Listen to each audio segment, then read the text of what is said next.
नमस्ते मित्रों।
రాజస్థాన్ బికనూరుకి 30 కిలోమీటర్ల దూరంలో ఉంది ఓ విచిత్రమైన గుడి.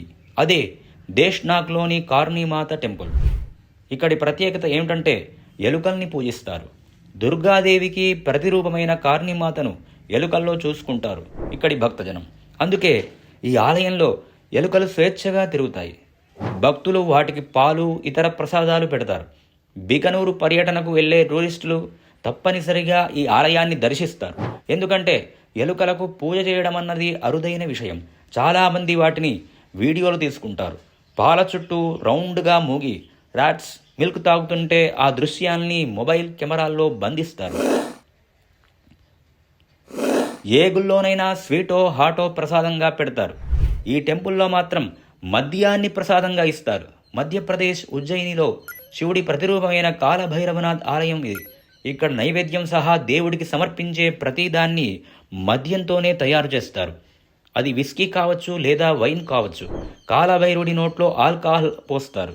దాన్నే ప్రసాదంగా భక్తులకు ఇస్తారు.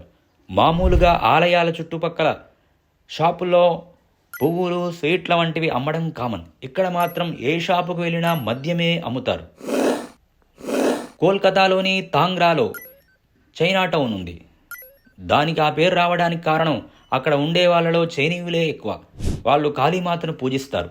అందుకే ఈ ఆలయానికి చైనీస్ కాళీమాత టెంపుల్ అనే పేరు వచ్చింది.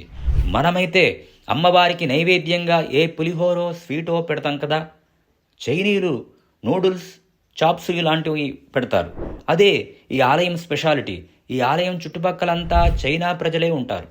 కానీ వారు ఆ ఆలయంలో భారతీయ సాంప్రదాయాలన్నీ పాటిస్తారు. చెప్పాలంటే వారు అటు చైనీయుల్లా ఇటు భారతీయుల్లా వ్యవహరిస్తారు.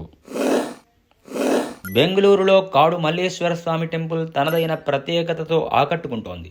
1997లో ఈ ఆలయ పునర్నిర్మాణ పనుల్లో భాగంగా తవ్వకాలు జరపగా ఓ నంది బయటపడింది. దాని నోటి నుంచి నీటి ప్రవాహం వస్తుండటం ఆశ్చర్యం కలిగించింది. మరింత తవ్వగా ఓ నీటి కొలను కూడా బయటపడింది. అప్పటి నుంచి ఆలయ రూపురేఖల్ని మార్చారు. నంది నోటి నుంచి వచ్చే నీరు శివలింగంపై పడి ప్రవహించేలా ఏర్పాట్లు చేశారు. అయితే నంది విగ్రహంలోకి నీరు ఎక్కడి నుంచి వస్తుందో తెలియలేదు. ఈ నీరే ఇక్కడున్న విషభవతి నదికి జీవజలం అని నమ్ముతారు స్థానికులు. మంచు కురిసే మనాలిలో ప్రత్యేక ఆలయం ఈ హిడింబా టెంపుల్. 4 అంతస్తుల ఈ ఆలయం పగోడా ఆకారంలో ఉండటమే విశేషం. ఈ చుట్టుపక్కల ఎక్కడా ఆ మాటకొస్తే మన దేశంలోనే ఇలాంటి ఆలయాలు అరుదు. తూర్పు ఆసియా దేశాల్లో కనిపించే పగోడా నిర్మాణ శైలి ఇక్కడ కనిపిస్తోంది.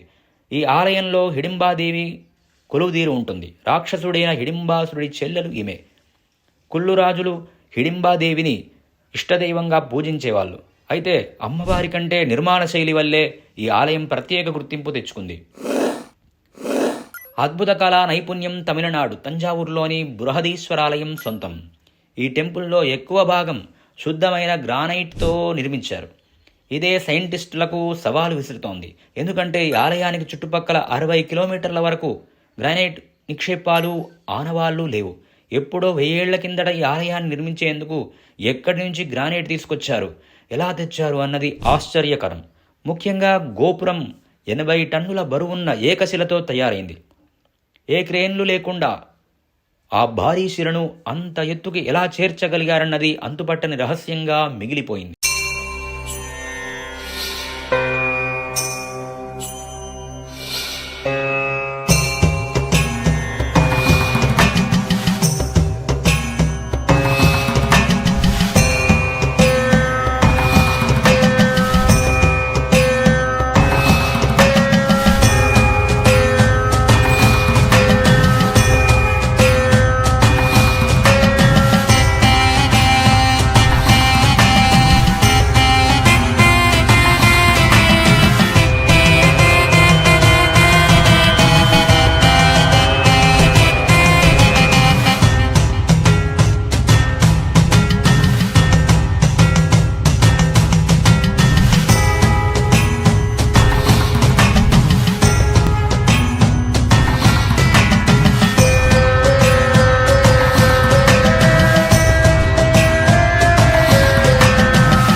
వీడియో నచ్చితే లైక్ చేయండి, షేర్ చేయండి. అదృశ్యవాణి ఛానల్ని సబ్స్క్రైబ్ చేసుకోండి. నెక్స్ట్ వీడియోలో మళ్ళీ కలుద్దాం. Thanks for watching.